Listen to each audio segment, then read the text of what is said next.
الحمدللہ رب العالمین والصلاة والسلام علی سید الانبیاء والمرسلین وعلی آلہ واصحابہ وازواجہ اجمعین الی یوم الدین۔ الحمدللہ آج 5 فروری 2023 کو سنڈے کے دن ہمارا یہ پبلک سیشن نمبر 80 نمبر انشاءاللہ منعقد ہونے جا رہا ہے۔ آپ کے سوالات ریئل ٹائم پرچیوں کی شکل میں میرے پاس آ چکے ہیں، انشاءاللہ ان کو ہم بعد میں ڈسکس کریں گے۔ پہلے کچھ کرنٹ افیئر کے طور پر کچھ ایشوز میں ڈسکس کر لوں۔ سب سے پہلے تو آج چونکہ 5 فروری ہے اور آپ کو پتہ ہے یہ یوم یکجہتی کشمیر کے دن کے طور پر منایا جاتا ہے پاکستان کے اندر۔ جس وقت اس کی اپروول ہوئی تھی اس وقت ہم اسکول لائف میں تھے اور کافی جوش اور جذبہ تھا، اور اس میں سب سے آگے جو پیش تھی وہ جماعت اسلامی تھی، اور اب بھی اس حوالے سے اگر کوئی پروگرام وغیرہ ارینج کرتے ہیں تو جماعت اسلامی کے لوگ ہی کرتے ہیں، یا میڈیا میں کوئی ایک آدھ خبر آ جاتی ہے۔ ادروائز یہ باقی ہالیڈیز کی طرح ایک اور چھٹی کا اضافہ ہے اس ویلی قوم کے لیے جو کام سے بھاگتی ہے، سو کے گزارتے ہیں۔ اس سے زیادہ اب اس کی کوئی اہمیت نہیں رہ گئی، خصوصاً 2019 کے بعد جب سے انڈین گورنمنٹ نے، مودی نے کشمیریوں کے اوپر ظلم کیا اور ان کی جو ایک علیحدہ آئیڈینٹی تھی اسے ختم کرنے کی سازش کی، اور اس وقت کے جو ہمارے پرائم منسٹر صاحب تھے عمران خان صاحب، انہوں نے اس وقت تو کافی جوش اور جذبے کے ساتھ یو این او میں جا کے تقریر بھی کی۔ اس کے بعد انہوں نے قوم سے یہ عہد بھی لیا کہ ہفتے میں ایک دن ہم آدھا گھنٹہ دیا کریں گے کشمیریوں کے لیے تاکہ اس کاز کو زندہ رکھا جائے، لیکن وہ بھی زیادہ عرصہ چل نہیں سکا۔ الٹیمیٹلی اب تو آلموسٹ یہ ٹاپک جو ہے وہ بیک فٹ پہ جا چکا ہے۔ حالانکہ دنیا کے چند خطے جہاں پر کمیٹڈ مسلمان اگر موجود ہیں تو ان میں ٹاپ آف دا لسٹ اگر کوئی جگہ ہے تو وہ انڈین آکوپائڈ کشمیر ہے۔ ہمارا تو چونکہ ریئل ٹائم ان سے انٹریکشن رہتا ہے دعوت و تبلیغ کے حوالے سے، ہمارے لائیو سٹوری سیشنز کے اندر انڈیا سے جتنے بھی لوگ آ کے اپنی لائف سٹوریز سناتے ہیں جو اس دعوت حق کے ساتھ اٹیچ ہوئے، ان میں سب سے بڑا جو پورشن ہے وہ انڈین آکوپائڈ کشمیر کے رہنے والوں کا ہے۔ الحمدللہ پاکستان سے باہر دنیا کے کسی بھی ملک میں سب سے زیادہ اگر دعوت حق کے حوالے سے قرآن و سنت کی آواز پہ لوگوں نے لبیک کہا تو وہ انڈین آکوپائڈ کشمیر کے لوگ ہیں۔ ہماری دعائیں ان کے ساتھ ہیں ہمیشہ سے، الحمدللہ ہر پاکستانی کا دل ان کے ساتھ دھڑکتا ہے۔ پاکستان میں حکومت کسی کی بھی ہو، جہاں تک پاکستانیوں کا سوال ہے تو وہ کشمیر کے لوگوں کو اپنی دعاؤں میں یاد رکھتے ہیں ہر حوالے سے۔ اپنی جو سپورٹ ہے سوشل میڈیا پہ ہو، پولیٹیکل لیول کے اوپر ہو، اخلاقی طور پر ہو، وہ جاری رکھتے ہیں الحمدللہ۔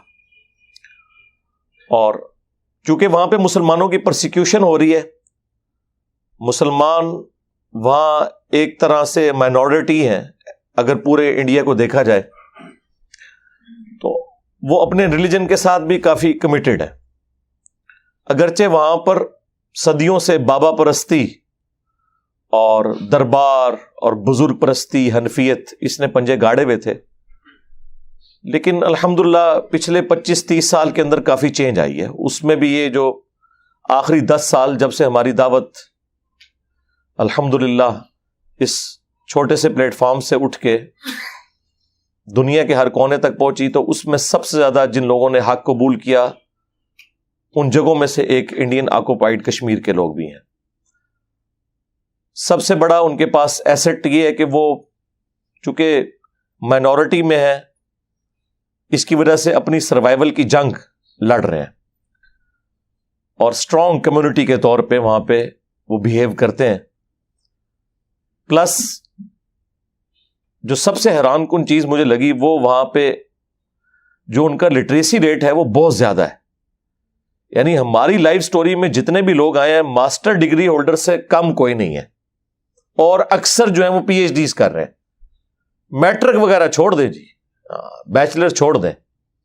بندہ حیران ہوتا ہے کہ اس لیول پہ وہاں پہ اس حوالے سے ایجوکیشن کا سسٹم سٹرونگ ہے, اور اسی تعلیم کی برکت سے اعلیٰ پوسٹوں پہ بھی مسلمان ماشاء اللہ تعالیٰ پہنچے ہوئے ہیں. لیکن انڈیا کی جو فوج ہے اور خصوصاً جو اس وقت وہاں پہ حکومت ہے, ان کے مظالم جو ہیں وہ آپ لوگوں کے سامنے ہیں, اور اب تو بہت زیادہ سختی اس حوالے سے ہو گئی ہے. جو کوئی جہادی تنظیمیں کسی زمانے میں ایکٹیو تھیں وہ بھی آلموسٹ اب ختم ہو چکی ہیں. پولیٹیکل سٹرگل جس طرح جماعت اسلامی وہاں پہ کر رہی تھی, ان کے بھی بڑے بڑے لوگوں کو انہوں نے قید میں ڈال دیا. اتنی آزادی والا معاملہ اب رہا نہیں ہے. اس حوالے سے ہم سے انڈین کشمیر میں رہنے والے لوگ لائیو جو ہماری سیشنز ہوتے ہیں, سٹوری سیشنز, ان کے اندر بھی پوچھتے رہتے ہیں کہ ہمیں کیا کرنا چاہیے. تو میں ہمیشہ یہی کہتا ہوں کہ آپ کو آرمڈ کنفلکٹ کو اوائڈ کرنا چاہیے, اس کا کوئی فائدہ نہیں ہے. آج کے اس ماڈرن دور میں جب کہ ملک بن چکے ہیں اور یو این او کے تحت ملک اپنی اپنی باؤنڈریز کے پابند ہیں, یہ حقیقت ہے کہ یو این او کے تحت تو کشمیر پہ انڈیا کا قبضہ ہے, اور کشمیر کے رہنے والے لوگوں کی مرضی کے بغیر کشمیر کا ڈیسیژن نہیں ہونا چاہیے. ان کا رائٹ ہے کہ وہ انڈیا کے ساتھ رہیں, پاکستان کے ساتھ رہیں, یا ایک الگ ملک کے طور پر. یہ ان کا رائٹ ہے, یہ ان سے کوئی نہیں لے سکتا. البتہ وہ کسی بھی صورتحال میں ہو, ہماری مورل سپورٹ مسلمان ہونے کی حیثیت سے ان کے ساتھ رہے گی, کیونکہ بخاری اور مسلم دونوں میں حدیث ہے, اللہ کے محبوب صلی اللہ علیہ وآلہ وسلم نے فرمایا کہ تمام مسلمان باہمی اخوت کے اندر, بھائی چارے کے اندر, اجتماعیت کے اندر ایک جسم کی مانند ہے. اگر جسم کے ایک حصے کو تکلیف ہو تو پورا جسم اس تکلیف کو محسوس کرتا ہے. حتیٰ کہ مسلم شریف میں آیا کہ اگر آنکھ میں درد ہو تو جسم رات کاٹ کر گزارتا ہے. نبی علیہ السلام نے اس کو مثال سے بیان فرمایا کہ تکلیف تو آنکھ میں ہوتی ہے لیکن پورا جسم اس تکلیف کو محسوس کرتا ہے. اور مسلم شریف میں ایک اور حدیث بھی ہے کہ جب کوئی مسلمان بھائی اپنے دوسرے مسلمان بھائی کی غیر موجودگی میں اس کے لیے دعا کرتا ہے تو اللہ تعالیٰ ایک فرشتہ مقرر کر دیتا ہے جو اس کی دعا پر آمین کہتا ہے, اور پلس وہ یہ کہتا ہے کہ اللہ تعالیٰ تیرے حق میں بھی یہ تمام دعائیں قبول کرے, آمین. تو یہ اللہ تعالیٰ کی طرف سے ایک اسپیشل پروٹوکول ہوتا ہے. تو ہم بھی کشمیری بھائیوں کے لیے دعا کرتے ہیں کہ اللہ تعالیٰ انہیں دنیا میں جو بظاہر یہ ایک بہت بڑی تکلیف سے گزرنا پڑ رہا ہے ان کے لیے آسانی کی کوئی راہ نکال دے. اللہم احسن عاقبتنا فی الامور کلیہا واجرنا من خزی الدنیا وعذاب الآخرہ. اللہم ربنا آتنا فی الدنیا حسنہ وفی الآخرۃ حسنۃ وقنا عذاب النار. ربنا آتنا من لدنک رحمہ وہیئ لنا من امرنا رشدا. آمین. بہرحال وہاں کے رہنے والے مسلمان بھائیوں سے میں ریکویسٹ کروں گا کہ خدا کے لیے کوئی ایسی ایکٹیویٹی جذبات میں آ کے پرفارم نہ کریں کہ جس کی تکلیف باقی مسلمانوں کو کاٹنی پڑے. آپ کو پتہ ہے 1948 میں جب پاکستان نے اپنی فوجیں داخل کیں کشمیر کے اندر تو مولانا مودودی رحمہ اللہ تعالی نے اس چیز کی مخالفت کی تھی. مخالفت اس چیز کی نہیں تھی کہ کشمیر میں کشمیریوں کی حمایت کے لیے فوج کیوں بھیجی. مخالفت اس چیز کی تھی کہ قرآن کی روح سے جس قوم کے ساتھ آپ کا معاہدہ ہو جب تک آپ اعلانیہ اس معاہدے کو نہیں توڑیں گے ان کے ساتھ جنگ نہیں کر سکتے. تو وہ یہ کہتے تھے کہ ہمیں ان سے اوپن جنگ ڈکلیئر کرنی چاہیے، گوریلا جنگ کا کوئی فائدہ نہیں ہے۔ اس وقت تو ہماری اسٹیبلشمنٹ کو، ہماری عوام کو، پولیٹیکل لیڈرز کو یہ بات بری لگی، لیکن آج سب کو سمجھ آ چکی ہے کہ ان چیزوں کا کوئی فائدہ نہیں ہوا۔ At the end of the day loser Pakistan ہے۔ اس وقت پاکستان میں، بلوچستان کے اندر بالخصوص، اور اسی طریقے سے پاکستان کے جو قبائلی علاقے ہیں ان میں بھی جو دہشت گرد تنظیمیں ہیں، انہیں فیول سارے کا سارا انڈیا پرووائڈ کر رہا ہے۔ جس طرح کے پاکستان نے کشمیر کاز کے لیے یہاں سے مجاہدین داخل کیے تھے کشمیر کے اندر، اور بعد میں احساس ہوا کہ آج کے اس ماڈرن دور میں اس طریقے سے آپ کسی ملک سے کوئی حصہ چھین نہیں سکتے، ورنہ پھر وہ واپس ہو جائے گا۔ اب تو اکانومی کی جنگ ہے، اور وہ پاکستان کی حالت آپ کے سامنے ہے اس وقت کہ پاکستان نے کشمیریوں کی کیا مدد کرنی ہے، ان کے اپنے فارن ریزروز کتنے ہیں، یہاں پہ جابز کا کیا معاملہ ہے، اور سب سے بڑا ایٹم بم ہماری پاپولیشن ہے، 22 کروڑ سے تجاوز کر چکی ہے۔ اتنی ڈینس قسم کی پاپولیشن دنیا کے کسی ملک میں نہیں ہے۔ ہم کچھ عرصے میں امریکہ کو بھی آبادی میں کراس کرنے والے ہیں، اور ریسورسز آپ کے سامنے ہیں۔ اکانومی دن بدن پیچھے کی طرف جا رہی ہے۔ تو کشمیریوں سے بھی میں ریکویسٹ کروں گا، کوئی ایسا معاملہ نہ کریں جس کی وجہ سے باقی مسلمانوں کے لیے مصیبت کھڑی ہو جو آپ کے ساتھ وہاں رہ رہے ہیں۔ جذباتی طور پہ یہ باتیں اچھی لگتی ہیں، لیکن قرآن و سنت کے دائرے میں جو چیز آئے گی اسی کو ہم سپورٹ کریں گے۔ اور وہی مودودی صاحب نے مخالفت کی کہ قرآن میں سورۃ الانفال میں واضح آیا ہے کہ جس قوم کے ساتھ تمہارا معاہدہ ہے تم اس سے جنگ نہیں کر سکتے جب تک کہ اعلانیہ معاہدہ توڑ کر ان کی طرف پھینک نہ دو۔ اور اسی کانٹیکسٹ میں ایک حدیث ہے سنن ابی داؤد کے اندر، جامعہ ترمذی کے اندر، کہ حضرت معاویہ رضی اللہ تعالیٰ عنہ کے دور ملوکیت کے اندر مسلمانوں اور رومنز کے درمیان ایک ٹریٹی تھی، ایک معاہدہ تھا۔ پرشین امپائر تو پوری کی پوری سیدنا عمر کے زمانے میں مسلمانوں کے انڈر آ گئی۔ رومنز نے بھی اپنا اچھا خاصا حصہ جنگ یرموک کے بعد لوز کر دیا۔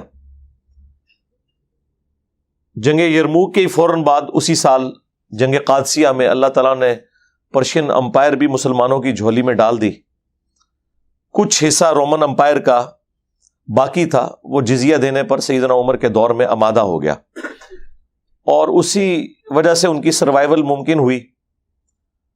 بہرحال وہ حضرت معاویہ رضی اللہ تعالیٰ عنہ کے دور میں ان کے ساتھ جو ایک پیس ٹریٹی تھا، جب اس معاہدے کے پورا ہونے کا وقت قریب آیا اور وہ ریگولرلی معاہدہ اپ ڈیٹ ہو جاتا تھا، تو حضرت معاویہ نے یہ ڈیسیژن کیا کہ ہم ان کے بارڈر پہ لا کے پہلے ہی فوج بٹھا دیں گے، جیسے ہی وہ ڈیٹ پوری ہوگی یک لخت ان پہ حملہ کریں گے اور ان سے ان کے علاقے چھین لیں گے۔ تو وہاں پر ایک صحابی کھڑے ہوئے، انہوں نے اپنے گھوڑے کو ایڑی لگائی اور مسلمانوں کی فوج کے سامنے آ کے کھڑے ہو گئے، سینئر اصحاب میں سے تھے، اور انہوں نے کہا کہ آپ یہ کام نہیں کر سکتے، کیونکہ اللہ کے نبی علیہ السلام نے ہمیں منع فرمایا تھا کہ جس قوم کے ساتھ ہمارا معاہدہ ہو، جب تک اعلانیہ جنگ ڈکلیئر نہ ہو اور معاہدہ توڑ نہ دیا جائے، جس میں اگلی قوم کو بھی جنگ کی تیاری کی ایک مہلت مل جائے، اس وقت تک ان کے اوپر جنگ مسلط نہ کی جائے۔ قرآن پاک کا بھی، حدیث کا انہوں نے حوالہ دیا۔ تو اس ایک بندے کی وجہ سے حضرت معاویہ رضی اللہ تعالیٰ عنہ کو اپنا ڈیسیژن واپس کرنا پڑا۔ آپ اندازہ کریں، وہ لوگ جو ہمیں کہتے ہیں جی محبت اور جنگ میں سب کچھ جائز ہے، ان کے منہ کے اوپر یہ تماچا ہے کہ اسلام میں محبت اور جنگ میں سب کچھ جائز نہیں ہے۔ سب کچھ جائز اسی صورت میں ہوگا اگر قرآن و سنت میں کوئی چیز جائز ہوگی۔ صحیح بخاری میں نہیں آتا کہ معاہدہ لکھا جا رہا تھا، اسی دوران اسی سہیل ابن عمرو کا بیٹا ابو جندل مسلمان ہو کر بیڑیوں میں جکڑا ہوا وہاں پہ آ گیا۔ تو نبی علیہ السلام نے ان سے ریکویسٹ کی کہ یار ابھی تو یہ معاہدہ لکھا جا رہا ہے, ایٹ لیسٹ اس کو تو ہمارے پاس رہنے دو. انہوں نے کہا نہیں, آپ کمٹ کر چکے ہیں کہ اگر ہماری طرف سے کوئی بندہ آپ کے پاس آئے گا آپ اسے واپس کریں گے, اور آپ کی طرف سے کوئی بندہ آئے گا ہم واپس نہیں کریں گے. اگرچہ یہ اس وقت وہ زیادتی کر رہے تھے, لیکن نبی علیہ السلام نے اس عہد جو کہ ابھی ٹرانزیشن پیریڈ میں تھا, ڈاکومنٹیشن فائنل نہیں ہوئی تھی, آپ نے ایکسپٹ کر لیا. اور آپ صلی اللہ علیہ وآلہ وسلم نے ابو جندل کو دعا دی اور کہا کہ ٹھیک ہے تم چلے جاؤ. آپ نے تو نہیں فرمایا کہ محبت اور جنگ میں سب کچھ جائز ہے, آپ نے کہا ٹھیک ہے میں اب یہ معاہدہ کر چکا ہوں. خیر اللہ تعالیٰ نے اس میں سے کیا خیر نکالنی تھی. انا فتحنا لک فتحا مبینا, صلح حدیبیہ کو تو اللہ تعالیٰ نے روشن فتح قرار دے دیا, اور پھر وہ اسلامک ہسٹری کا ہیرو ابو بصیر رضی اللہ تعالیٰ عنہ سامنے آئے. ان پہ آپ میرا تفصیلی کلپ دیکھ لیں. اللہ تعالیٰ نے کس طریقے سے وہ معاہدے کی شرائط جو کہ بظاہر مسلمانوں کے حق میں نہیں تھیں, انہی شرائط کو مسلمانوں کی فتح کا سبب بنا دیا. الحمدللہ, واللہ خیر الماکرین, یہ اللہ کی خفیہ تدبیر تھی. ہم ہر بات کو جی غیر مسلموں کی سازش ہے, یار غیر مسلم نے تو سازش ہی کرنی ہے نا آپ کے خلاف. آپ کی طرف سے انہوں نے حج اور عمرے ادا کرنے ہیں, صدقہ اور خیرات کرنا ہے اللہ کی راہ میں انہوں نے, آپ کیا کر رہے ہیں؟ اور اب آپ دیکھ لیں یہ ایک مصیبت آ کھڑی ہوئی ہے, اور یہاں ہمیں مطلب ایک کہانیاں کروائی جاتی ہے کہ جی آج بھی ہو ابراہیم سا ایما پیدا, آگ کر سکتی ہے اندازے گلستاں پیدا. جی جناب بالکل, انشاءاللہ نہ ابراہیم جیسا ایمان ہوگا اور نہ کبھی آگ ٹھنڈی ہوگی. یہ شیرہ تو باہر نکلو اللہ سے بندے ہو, معجزات کا کوئی لینا دینا نہیں ہے. عام کیسز کے اندر وہ انبیاء کے ساتھ خاص ہیں, اس کے بعد بھی اگر کرامت زیادہ سے زیادہ یہ ہو سکتی ہے کہ اللہ تعالیٰ کسی کی دعا قبول کر لے, ادروائز دنیا کو اللہ نے اسباب کے ساتھ جوڑا ہوا ہے میرے بھائی. رومنز اور پرشینز کے خلاف صحابہ اکرام نے باقاعدہ جنگیں کی ہیں, یار ہزاروں مسلمان اس میں شہید ہوئے ہیں, تب جا کے وہ کامیابیاں ملی ہیں. نگاہ مار کے کچھ نہیں ہوا, ہاں خالی دعائیں کرنے سے کچھ بھی نہیں ہوا. وہ تو نبی علیہ السلام کو اللہ نے ایک مختصر پیریڈ دیا تھا, اس کے اندر دین کا غلبہ کرنا تھا. هو الذی ارسل رسولہ بالہدی ودین الحق لیظہرہ علی الدین کلہ ولو کرہ المشرکون. تو اللہ تعالیٰ نے غیبی مدد فرمائی, ادروائز ایسا نہیں ہوا کرتا. اور جی خالد ابن ولید رضی اللہ تعالیٰ عنہ بڑی تھوڑی سی آرمی کے ساتھ رومنز کے خلاف غالب آ گئے. جی جناب اس لیے غالب آئے کہ خالد ابن ولید کے ہاتھ میں بھی تلوار تھی اور رومنز کے ہاتھ میں بھی تلوار تھی. اگر سامنے رومنز کے ہاتھ میں ایک کلاشنکوف ہو اور یہاں سے 1000 خالد ابن ولید, میں نہیں کہتا یہ کہہ دیں گے گستاخی ہو گئی ہے, 1000 کو بڑے بڑے پہلوان جنگجو اس زمانے کے آ جائیں, تو ایک کلاشنکوف سب کو بھوننے کے لیے کافی ہے. تو اس زمانے کی مثالیں دینا غلط ہے. تلوار بامقابلہ تلوار ہوتی تھی, لیکن آج زمین و آسمان کا ڈفرنس ہو چکا ہے. ہمارے پاس تو لیٹسٹ اسلحہ بھی نہیں لڑنے کے لیے اس لیول کا, اور جب یہ باتیں کرے کہتے ہیں یہ بزدل کر رہے ہیں لوگوں کو. یار بزدل نہیں کر رہے, آپ کو گراؤنڈ ریئلٹیز بتا رہے ہیں, آپ مثالیں ہی غلط دے رہے ہو. آپ نے صدیوں سے مسلمانوں سے یہ جھوٹ بولا ہے کہ جی مسلمان تھوڑے تھے تو کافروں پر غالب آ گئے. وہ اس لیے آئے کہ جب خالد ابن ولید یہاں سے تلوار لے کے نکلے نا, تو رومن جنرل نے بھی تلوار ہی اٹھائی ہوئی تھی.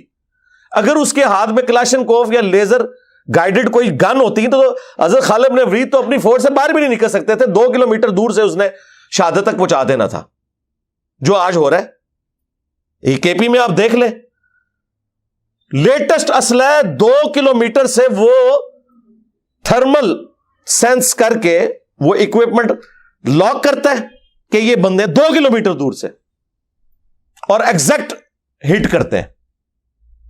اور ہماری پولیس کے پاس جس قسم کا ویپن ہے وہ تو 200 فٹ سے بھی نہ کام کرے, اندازہ کرے. اور جی تھوڑے تھے ہم غالب آئے خدا کے لیے. پھر سب سے بڑا ڈفرنس جو آ گیا وہ ایئر فورس کے اندر ہے. امریکن فوج کو 20 سال لگنے تھے یہاں افغانستان میں, 1-2 سال کی گیم تھی, بھاگ جانا تھا انہوں نے. اس لیے نہیں کہ وہ بسم اللہ پڑھ کے بم پھینکتے تھے جناب. طالبان نے اگر کامیابی حاصل کی ہے تو تلواروں کے ذریعے نہیں کی ہے. ان کے پاس بھی لیٹسٹ اسلحہ تھا رشیا کا دیا ہوا. رشیا اپنا بدلہ اتار رہا تھا. جی ہاں, کسی بزرگ کی دعا سے نہیں وہ جیتے. آج لوگ مثالیں دیتے ہیں, دیکھ لیں ان کے پاس گاڑیاں سب کچھ لیٹسٹ. کسی اجمیر شریف والے کی بنائی ہوئی گاڑی نہیں ہے, کسی بغداد شریف والے کے بنایا ہوا کوئی اسلحہ نہیں ہے. جی ہاں, جی بزرگوں کی بڑی خدمات ہے. تو تب وہ غالب آئے لیٹسٹ اسلحے کی بنیاد پہ. لیکن 20 سال لگے ہیں صرف اس وجہ سے کہ طالبان مار کھاتے تھے ایئر فورس کے اندر. ادروائز امریکن 1 سال نہیں وہاں نکال سکتے تھے. لیکن کیا ہے, وہ کارپیٹ بمبنگ کرتے تھے, اتنی جانیں شہید ہو جاتی تھی مسلمانوں کی. لیکن اس میں چونکہ خرچہ ہوتا تھا تو وہ پھر آہستہ آہستہ وڈرا کر کے. ادروائز کامیابی تو ضرور ہے, لیکن یار یہ جو کامیابی ہے یہ کتنی تکلیف سے ہے. لاکھوں مسلمان شہید ہوئے, مینٹل ماڈلز بدل گئے لوگوں کے, وہاں کی نسلوں کا سوچنے کا زاویہ بدل گیا. آپ سوچ سکتے ہیں, اللہ نہ کرے کہ اس تکلیف سے اور کسی مسلمان ملک کو گزرنا پڑے. اینڈ پہ میں اس حوالے سے سب کے لیے دعا کروں گا, خواہ ہمارے کشمیر کے مسلمان ہوں, خواہ پشاور بم دھماکے میں شہید ہونے والے ہمارے مسلمان بھائی ہوں, خواہ مشرف صاحب, سب کے لیے ہم دعائیں مغفرت کرتے ہیں. جتنے بھی مسلمان فوت ہو چکے اللہ تعالیٰ ان کی مغفرت فرمائے, انہیں نیک کاموں کا اجر دے, برائیوں سے درگزر فرمائے, اور ہمیں بھی اپنی موت سے پہلے قبر و آخرت کی تیاری کرنے کی توفیق عطا فرمائے. صلو علی محمد و آل محمد, اللہم صلی علی محمد وعلی آل محمد واصحاب محمد وازواج محمد اجمعین الی یوم الدین, آمین.